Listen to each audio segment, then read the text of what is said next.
Welcome back after the break. आप देख रहे हैं आज पाकिस्तान। पूरी दुनिया में जी चर्चा है इलेक्ट्रिक व्हीकल्स का, और अगर इस वक्त आप एड्स देख रहे हो, बहुत सारे लोगों ने परचेज भी कर ली है and it is being imported. दूसरा ये कि आप रजिस्टर भी कर सकते हैं और इस साल के आखिर तक एक चमचमाती इलेक्ट्रिक कार आपकी हो सकती है। इलेक्ट्रिक कार में और व्हीकल में क्या फर्क है? यानी यकीनन आपको पेट्रोल नहीं डलवाना पड़ेगा, ये गाड़ी बिल्कुल आपके फोन की तरह चार्ज होती है। और हमारे कई अंदाजे और कई सर्वेज अगर देखें तो तकरीबन 6 घंटे इसको लगभग लगते हैं और ये आपको फिर 250 माइल्स की माइलेज देती है। इससे हमें क्या फायदा हो सकता है, आज जरा इस पे बात करते हैं। हमारे साथ मौजूद हैं डॉक्टर नवीद अरशद साहब। आप सर्विंग एसोसिएट प्रोफेसर हैं department of computer science at LUMS. बहुत बहुत शुक्रिया नवीद साहब मौजूद होने के लिए। And you are also a part of the policy framework that is being design for the EV in Pakistan. आपकी यहाँ मौजूदगी का बहुत शुक्रिया। सबसे पहला सवाल आपसे कि ये कोई ख्वाब लगता है पाकिस्तान के तनाजुर में, अगर देखा जाए जहां हम घर घर में लोड शेडिंग का जिक्र कर रहे होते हैं, कितना दूर हैं हम उस फ्यूचर से जब हमारे पास एक इकोसिस्टम, एक इंफ्रास्ट्रक्चर मौजूद होगा कि आप एक इलेक्ट्रिक व्हीकल खरीद भी सकते हैं और उसको बआसानी पाकिस्तान में इस्तेमाल भी कर सकते हैं।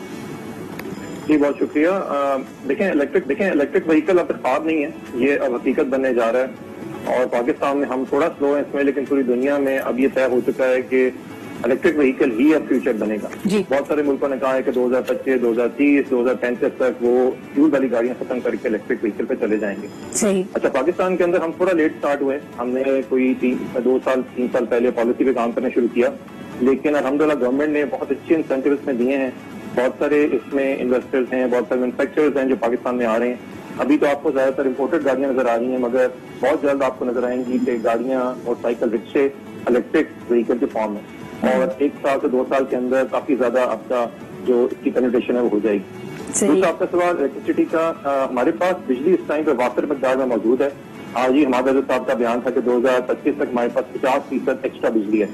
ये एक्स्ट्रा बिजली जारी बात है, ये कैपेसिटी पेमेंट वाली बिजली है, इसमें हमने अगर इस्तेमाल करें या ना करें हमने उसके पैसे देने हैं।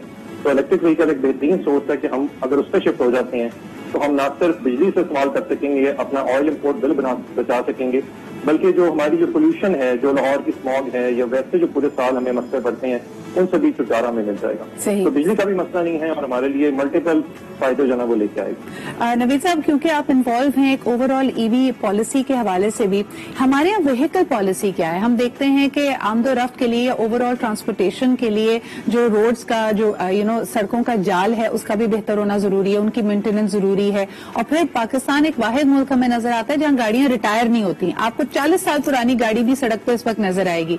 तो जब हम नए ईवी व्हीकल्स भी यानी इलेक्ट्रिक व्हीकल्स भी अगर रोड पे आ जाएंगे, तो क्या ओवरऑल स्ट्रैटेजी को आप उभरता हुआ कैसे देख रहे हैं? How will the older vehicles phase out? ये पुरानी गाड़ियां कैसे सड़कों से गायब होंगी?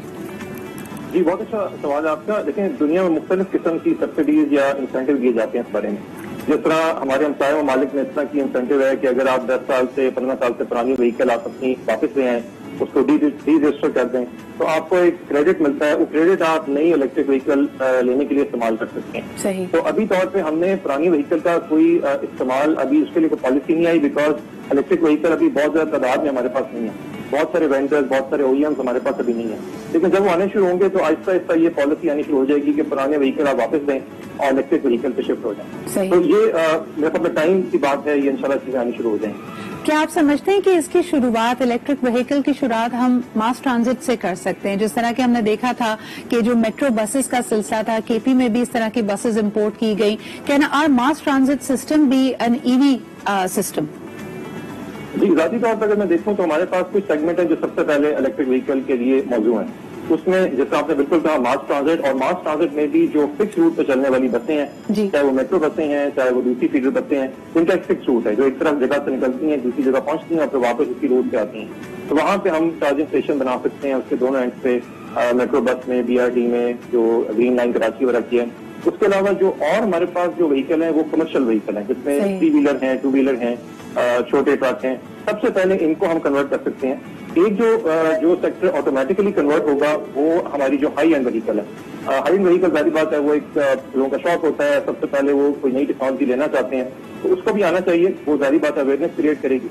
تو یہ چند سیکٹر ہیں جو پہلے آپ شروع میں 2-3 سالوں میں دیکھیں گے. اچھا، آپ کے جو اپنے جو الیکٹرک وہیکلز ہیں ان کے بارے میں ہمیں بتائیے کہ ہمارے سماجی رویے یا جو کنزیومر انسائٹ ہے وہ کس حد تک میچ کرتی ہے ان وہیکلز کے لیے، اور ہم کتنی جلدی یہ اسٹرائڈ کر پائیں گے؟ کیونکہ سب سے بڑی جو اس میں ایک طرح سے ہرڈل آتی ہے وہ اس کا چارجنگ ٹائم ہے. الیکٹرک وہیکلز کو لگ بھگ 6 گھنٹے لگتے ہیں فلی چارج ہونے میں، اور ہم تو جی وہ قوم ہے کہ آخری منٹ تک ہمیں پتہ نہیں ہوتا کہ ہم نے گاڑی میں پیٹرول ڈلوایا یا نہیں، اور ہم نیئرسٹ جب بتی جل جاتی ہے تو نیئرسٹ فیول اسٹیشن پہ رکتے ہیں. تو پھر ہمارے رویوں میں یہ فٹ ہوتی ہے ای وی؟ یہ پوری دنیا میں مسئلہ ہے. اس کو آپ کہہ لیں کہ چارجنگ ٹائم اور رینج انزائٹی کا ایک کانسیپٹ ہے جو پوری دنیا میں آتا ہے، اور اس کے لیے مختلف آپ کہہ لیں کہ طریقہ کار وضع کیے جا رہے ہیں. دیکھیں، ایک جو امپورٹنٹ چیز یہ ہے کہ الیکٹرک وہیکل جو ہے نا وہ آپ کے گھر میں چارج ہو سکتی ہے. فیول کے لیے آپ کو پیٹرول اسٹیشن یا سی این جی اسٹیشن جانا پڑے گا. تو اگر آپ گھر میں اس کو چارج کر لیں تو صبح جس طرح ہم فون اپنا فل چارج لے کے نکلتے ہیں، ہم اپنی وہیکل کو بھی فلی چارج لے کے نکلتے ہیں. صحیح. تو اگلے دن صبح تک ہمیں دوبارہ چارجنگ کی ضرورت نہیں ہے، ہم دوبارہ رات کو چارجنگ کر سکتے ہیں. صرف مسئلہ وہاں پہ آتا ہے جب اپنے ہائی ویز اور موٹر ویز پہ جانا ہے. ہائی ویز اور موٹر ویز پہ کیونکہ اگر میں نے لاہور سے اسلام آباد جانا ہے، اسلام آباد سے پشاور جانا ہے، کہیں اور جانا ہے، تو مجھے راستے میں چارجنگ انفراسٹرکچر چاہیے. وہ بہت امپورٹنٹ ہے. ہم نے ایک ریسنٹلی ایک رپورٹ پبلش کی ہے لامس انرجی انسٹیٹیوٹ کی ویب سائٹ پر، وہ مل بھی جائے گی، کہ پاکستان میں کون سی وہ کی جگہ ہیں جہاں پہ چارجنگ انفراسٹرکچر لگانا پڑے گا فار 4 ویلر. 2 ویلر 3 ویلر کی ایک ڈفرنٹ ریکوائرمنٹ چارجنگ کی، تو اور بسز ٹرکس کی ایک ڈفرنٹ ریکوائرمنٹ ہے. تو 4 ویلر کے حوالے سے ہم نے ایک چھوٹا سا کام کیا ہے. ہم نے پاکستان میں پشاور، کوئٹہ، لاہور، کراچی کے درمیان 16 جگہ آئیڈینٹیفائی کی ہیں کہ جو سب سے پہلے جہاں چارجنگ اسٹیشن اگر لگ جاتے ہیں تو پورے پاکستان کو آپ کنیکٹ کر سکتے ہیں. ہر میجر سٹی جو پاکستان کی ہے اس سے دوسری سٹی میں جایا جا سکتا ہے، اور درمیان میں چارجنگ انفراسٹرکچر آپ کو مل جائے گا چارجنگ کے لیے. شہروں کے لیے جب یہ کام ہو جائے گا 16 جو چارجنگ اسٹیشن، اس کے بعد پھر ساری بات ہے کوئی 80-90 چارجنگ اسٹیشن اور ہیں جو اگر لگ جاتے ہیں تو پورا پاکستان اس سے کنیکٹ ہو سکتا ہے. اور اگر دیکھا جائے تو دنیا کے مقابلے میں یہ بہت بڑا نیٹ ورک نہیں ہے، یعنی ہم بہت تھوڑے سے نیٹ ورک کے ساتھ بہت زیادہ اپنی الیکٹرک وہیکل پینیٹریشن کر سکتے ہیں. بالکل بالکل. اس میں مجھے نوید صاحب ایک اوور آرچنگ پالیسی جس کا آپ حصہ ہیں اس کے بارے میں ہمیں کچھ بتائیے گا کہ اگلے 5 سالوں میں اس کا ہمارے زر مبادلہ پہ، ہمارے کرنٹ اکاؤنٹ ڈیفیسٹ پہ آپ کیا فرق دیکھ رہے ہیں؟ کیونکہ پاکستان کی اس وقت موسٹ ایکسپینسو اور سب سے زیادہ جس پہ ہمارا زر مبادلہ خرچ ہوتا ہے وہ ہمارا فیول ہے جو ہمیں خریدنا پڑتا ہے. اگر ہم یہ ای وی پالیسی اپناتے ہیں تو اگلے 5 سالوں میں آپ کیا دیکھتے ہیں؟ But of course they will have to be a cost and an investment کی، جس طرح آپ نے خود اشارہ دیا کہ اس پورے ایکو سسٹم کو ڈیولپ کرنا ہے، انفراسٹرکچر کو، اور شروعات میں ہو سکتا ہے ان گاڑیوں کو بھی امپورٹ کرنا پڑے. تو ایسا تو نہیں ہے کہ جو فائدہ ہم لینا چاہتے ہیں وہ آف سیٹ کر دے اس کاسٹ کو اور اس انویسٹمنٹ کو جو ہم نے کرنی ہے؟ بالکل. وہ انگریزی کا محاورہ دیر از نو فری لنچ. تو فری تو بالکل نہیں ہے، اس میں شروع میں انویسٹمنٹ ریکوائرڈ ہے. لیکن ہم نے اپنی کیلکولیشن کی ہے اور اس کو ویریفائی کیا ہے، اور اداروں نے ملٹی ایجنسیز ہیں، کہ اگر پاکستان اپنا جو ٹارگیٹ ہے 30% نیو سیلز کا اگر ہم میٹ کر جاتے ہیں 2030 تک، تو تقریباً $2 بلین فیول کی امپورٹ کی بچت ہماری ہو جائے گی. اچھا، اس کے علاوہ ہمارے پاس جو شہروں میں ہے اس کا انوائرمنٹ بہت بہتر ہو جائے گا. اور اگر آپ دیکھیں تو ایک اور جو اعتراض اس پہ آتا ہے کہ آپ الیکٹرک وہیکل جو بجلی جس سے چارج کرتے ہیں وہ بھی تو کہیں بن رہی ہے، اس سے بھی تو کوئی ایمیشن ہو رہے ہوں گے. تو اگر آپ کنورٹ کریں الیکٹرک وہیکل میں تو تقریباً ہر کلومیٹر پہ 60 to 70% ایمیشن جو ہے نا وہ کم ہوگا، چاہے آپ الیکٹریسٹی بنانے کا بھی ہم کر لیں. اچھا، اس کے علاوہ جو ہمارے پاس جو ایکسٹرا بجلی ہے جو ہم نہیں استعمال کر پا رہے اس کی کیپیسٹی پیمنٹ ہمیں دینی ہے، وہ الگ سے ہمیں ایک بینیفٹ ہے کہ اگر ہم ان کو اس میں استعمال کر لیں گے تو ہمارے پاس بجلی استعمال کرنے کا بھی ایک نیا ذریعہ آتا ہے. صحیح. تو میرے خیال میں ابھی اٹ از ناٹ ڈیفینیٹلی، جس طرح لوگوں کو ایک خدشہ ہے کہ یہ فیڈ ہے، یہ آیا ہے لیکن لانگ لاسٹنگ نہیں ہوگا. لیکن پھر وہی بات کہ پاکستان میں آپ کو اوور آل تمام ہی گاڑیاں نظر آ رہی ہیں، پیٹرول پہ چلنے والی گاڑی بھی، سی این جی پہ چلنے والی گاڑی بھی، اور اب ای وی بھی آ رہی ہے. لیٹس سی کہ یہ پالیسی فریم ورک اس کو کتنا کامیاب بناتا ہے and the kind of investments that need to come into it. بہت بہت شکریہ ڈاکٹر نوید ہمارے ساتھ موجود، بڑی اہم موضوع کو اتنا کمپریہنسولی ہمیں ایکسپلین کرنے کے لیے. ایک چھوٹا سا بریک لیتے ہیں، واپس آئیں گے تو ہمارا سیگمنٹ جس کا آپ کو ہمیشہ انتظار رہتا ہے مدر اینڈ چائلڈ ہیلتھ، اس میں ایک بڑے ہی امپورٹنٹ ایشو پہ بات کریں گے ایک چھوٹے سے بریک کے بعد.